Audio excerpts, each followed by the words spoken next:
companheiros, boa tarde. Queria parabenizar o Paulinho, né, pela intervenção, pela fala. Paulinho, que foi meu dirigente do movimento juvenil, o JS, no final da década de 80, né? Início da década de 90. Ele é bem mais velho que eu, evidentemente, né? Já havia mais tempo, né? Eu entrei no JS, eu tinha 12 anos, né?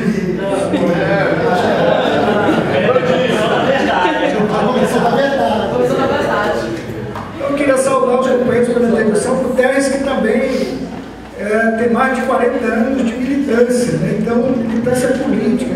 Ele falou em 16 anos, quando fazia as anotações sobre a Rádio Tirana, aí você está omitindo a idade, eu acho que é mais velha, né? Eu fiz, na verdade, viu, Paulo, preocupado com esse processo no Maranhão, um estudo, um ensaio, diria, sobre a experiência do conflito agrário no Maranhão nesse período que vai coincidir ali justamente com a guerrilha do Araguaia.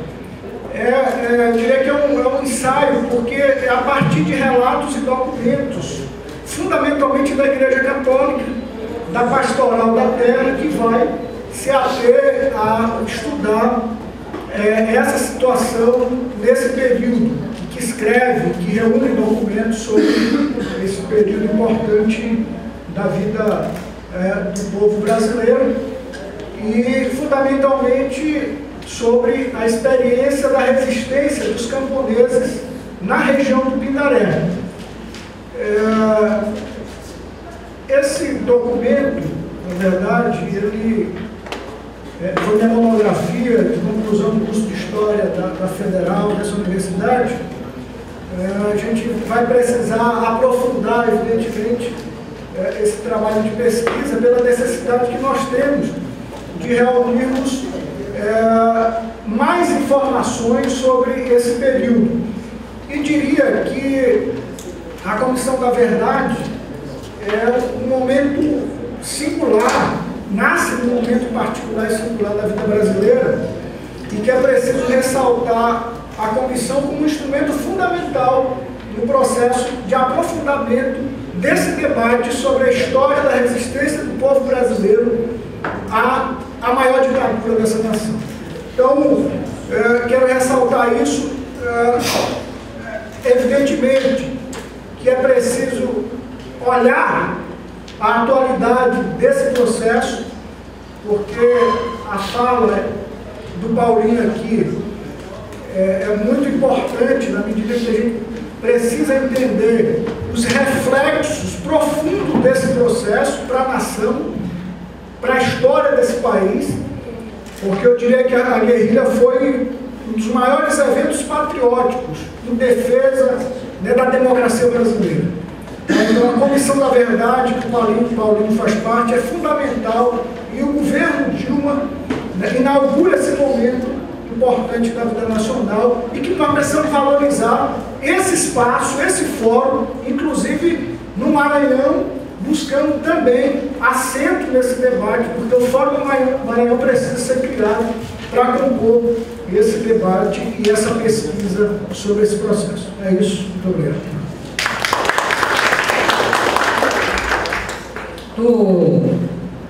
Vou fazer blocos de 3 intervenções para fluir melhor o debate, para não acumular muitas intervenções, e ao mesmo gostaria, os palestrantes gostariam de responder algumas perguntas. Passando aqui para o Paulo. Bom, camaradas, eu acho o seguinte, que esse debate é muito importante, porque ele vai dar a dimensão da natureza de combate do povo brasileiro. Né? Eu acho que, sobretudo, é isso, de que, por mais que possa haver uma ditadura, repressão, a tentativa de submeter o Brasil aos países centrais, mas sempre vai haver resistência do povo brasileiro. Eu acho que essa é a cara do Araguaia, né? Daquela coisa inexorável, daquela coisa patriótica, capaz do seguinte, de deixar marcas na vida futura, não é? De deixar, e sobretudo o seguinte, semear importantes ensinamentos para o povo brasileiro. Companheiros, se nós formos analisar o problema aqui da luta camponesa em toda essa região, muitas das questões daquilo que se refere à luta do camponês, tem como referência o problema do Araguaia. Negócio que nós não dissemos aqui, mas o Júlio levantou bem, o Júlio Guterres foi o seguinte: o que foram os 27 pontos da União das Liberdades e pelos Direitos do Povo? Foram 27 pontos que, com o final da guerrilha, com a derrota militar das forças guerrilheiras do Araguaia, mas os 27 pontos sobreviveram como um ideário político. Não foi à toa, companheiros, que a Comissão Pastoral da Terra e a Teologia da Libertação conseguiu, em certa medida, dar continuidade a isso. Não é? Não, a partir do seguinte, desse ideário, desses 27 pontos, foi o período em que, por exemplo, Padre Josino atuava aqui, foi morto em Imperatriz, foi na época que meu pai atuava como advogado da Comissão Pastoral da Terra nessa região do Araguaia. Companheiros, em 79, quando o Brasil conhecia a figura do metalúrgico Luiz Inácio Lula da Silva, os camponeses do sul do Pará e do Baixo Araguaia ocupavam 250 mil hectares de terra. E o seguinte, em 80, eu fiz um estudo sobre essa questão da primeira caravana de Feminéries em 80, houve 56 mortos no campo naquela região. Em grande maioria foram de pistoleiros, grileiros e gente a solto do grande latifúndio. Não é à toa o seguinte, que essa história da violência no campo ela vai mudar a partir do assassinato do Gringo, que era candidato à presidência do Sindicato dos Trabalhadores Rurais de Conceição do Araguaia. Numa época em Conceição do Araguaia reunia Rio Maria, Xinguara, Redenção, e até São Domingos do Araguaia. Por exemplo, da chapa onde o Gringo era candidato à presidência, estavam na chapa o João Canuto de Oliveira, o Belchior, Expedito Ribeiro de Souza e o advogado Paulo Fontes, todos assassinados seletivamente pelo latifúndio. Agora, o que está por trás disso? Está por trás disso o seguinte, que se é verdade que o Araguaia foi uma importante sementeira para a luta camponesa, é verdade também que para enfrentar essa luta camponesa, o latifúndio teve que fazer estabelecer uma relação estratégica com essa comunidade de informações. Aliás, com esse período e com o final da ditadura militar, companheiros, houve uma diáspora de agentes da repressão política para armar grande latifúndio nessa região da Amazônia. Um dos maiores conflitos fundiários que aconteceu no Pará, companheiros, da gleba Cidapá, onde ficou famoso o gatilheiro Quintino, que atuava sobretudo nessa região da Pará-Maranhão. Quer dizer, que o cara que foi para lá foi o James Vital Lopes, que era da Operação Bandeirantes. Os caras que vieram para fazer a execução, por exemplo, do Paulo, além do James Vital Lopes, foram os caras que serviram no esquema da repressão política e que ficavam na Baixada Fluminense. Então, quer dizer, a relação desse problema da terra, do latifúndio, da violência do latifúndio e da violência num novo patamar, num outro patamar, que o latifúndio sempre é violento. Sempre foi a história do latifúndio, é uma história eivada de violências. Desde 1850, quando o Brasil vai conhecer um mapa agrário, até a presente data, o latifúndio. Mas nesse período, companheiros, o latifúndio assumiu uma posição tanto que, do ponto de vista do Estado do Pará, por exemplo, das mais de 3 mil mortes que aconteceram, crime mediante paga, crime de pistolagem, menos de 3% chegou aos mandantes. Um dos únicos casos dos mandantes foi o da Irmã Dora de Estanque. Isso por conta das pressões internacionais, das pressões estadunidenses. Mas talvez tenha sido um dos únicos casos. Caso, por exemplo, do João Canuto de Oliveira, que foi uma das mais importantes lideranças camponesas da região do Araguaia. Foram 18 anos para terminar o inquérito policial, companheiros. Não é nem o problema do julgamento do cara que ficou 18 anos. O inquérito policial ficou para ser concluído, pô. Então essa é a realidade que a gente vive aqui no país hoje. Gabriel Pimenta, até hoje não foram a julgamento, porque é inclusive irmão do ex-governador de Minas, o Neguinho Cardoso, não é isso? Então, quer dizer, logo depois do Araguaia, por exemplo, há registros de uma luta camponesa nessa região do Pindaré, mas também vai existir na região dos Perdidos, na região do próprio Araguaia, a imensa resistência camponesa, porque como é que a gente explica essa resistência? Em parte, a gente vai explicar o seguinte, pelo ideário da guerrilha, mas em parte também, companheiros, e que tem muita força é o seguinte, que com a vitória militar sobre a guerrilha do Araguaia, o latifúndio mudou de face, começou o estabelecimento nessa região de grandes empresas, e a ordem era o seguinte, o GETAT, Grupo Executivo Terra Araguaia Tocantins, a partir de 1980, né, que era a militarização da política fundiária na Amazônia. O problema fundiário na Amazônia se resolvia com bala, pô, né? Se tu pega os comandantes do GETAT, então você tem lá o Carneiro Leão, pô, que era coronel do Exército. Todos esses caras, quer dizer, eles atuaram na repressão política e para fazer... Agora, por que isso, companheiros? Porque com o projeto Grande Carajás, eles precisavam tirar o lavrador da terra, eles precisavam tirar todo mundo da terra, né? Para que esse movimento social camponês, que num primeiro momento teve grande força dos comunistas, mas que isso foi perpetuado na memória e também através da Comissão Pastoral da Terra, então a ordem era eliminar. Né? Era não ter perigo, por exemplo, de que o projeto Carajás sofresse algum tipo de pressão de camponês, né? E sobretudo camponês pobre, dos retirantes que saíram da Bahia, do Piauí, do Maranhão, né? Do norte do Goiás, do Mato Grosso, né? Para ir para aquela região toda. Né? Então, o problema da Comissão da Verdade é o seguinte, a gente entender essa história e entender certos fenômenos da vida brasileira, porque em certa medida, companheiros, nós nos debruçamos no passado, mas também, sobretudo, nos debruçamos no futuro.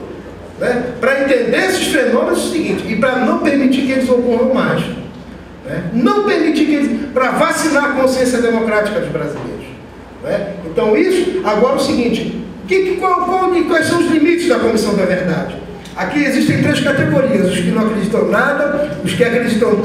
Companheiros, isso vai depender da gente. Né? Se nós fizermos pressão, olha, quem vai decidir sobre o problema da Comissão é o povo brasileiro, não é a Dilma, não são esses caras que foram indicados, não é nenhum ministro, não é nenhum parlamentar, não é nenhum Sarney, nem um Barbalho. É o povo brasileiro. Se nós vamos avançar ou se nós não vamos avançar. Não é? É por isso o seguinte, que nós temos que fazer pressão, organizar no âmbito dos estados, dos comitês estaduais, para debater essa realidade. Porque normalmente é o seguinte, nós ficamos presos a nível nacional, né? Mas como é que foi mesmo nos estados? Como é que funcionava, Guterres, essa estrutura? Né? Quem eram os caras aqui do DOPS, do DOICOD, né? Quem eram esses caras todos? Né? Então, quer dizer, nós precisamos ter essa convicção. Né? E da confiança é o seguinte, na nossa consciência e na capacidade de luta do povo brasileiro. Porque também, se nós se nós não nos mobilizarmos, vai ficar isso mesmo, companheiros. Agora, se nós nos mobilizarmos e transformar isso numa questão da agenda pública brasileira, no sentido do desenvolvimento da nossa dimensão democrática, acho que nós vamos avançar muito, companheiros. Inclusive, compreender melhor esses fenômenos e o seguinte, a presença dos americanos aqui. Esse livro, por exemplo, Memórias de uma Guerra Suja, aqui tem um relato do Cláudio Guerra, que foi um cara que teve a estatura, por exemplo, do Fleury, Sérgio Paranhos Fleury, ele levanta, por exemplo, a presença da CIA, né? Inclusive dando armas, companheiros. O Cristiano levantou essa questão, por exemplo, né? Dos grupos de extermínio, da morte seletiva como política de Estado, companheiros. Esses grupos de extermínio que existem na Baixada Fluminense e no país, eles têm origem onde? Eles têm origem na escuderia Lecoq, criada pelo Sérgio Paranhos Fleury. Né? As primeiras armas que chegaram aos morros no Rio de Janeiro e que foram encontradas nas mãos dos traficantes foram passadas pela CIA, pela Central de Inteligência dos americanos. Né? E que hoje, quer dizer, qual é a origem mesmo dessa história? Né? Dessa violência, desses grupos de extermínio, né? Que atuam tanto nas grandes cidades como no campo. Né? Como é que nós vamos relatar a história, por exemplo, das torturas que acontecem nas delegacias Brasil a país afora? E que normalmente atingem o quê? Os mais pobres, né? Os negros, aqueles que não nasceram nesse esplêndido. Esse fenômeno da violência que acontece nas delegacias. É claro que a tortura não é um patrimônio da ditadura militar de 64. A tortura no Brasil não começou no Brasil, mas o seguinte, ela se reforça e ela se entranha no Estado, companheiros, né? Fortemente com a ditadura militar de 64.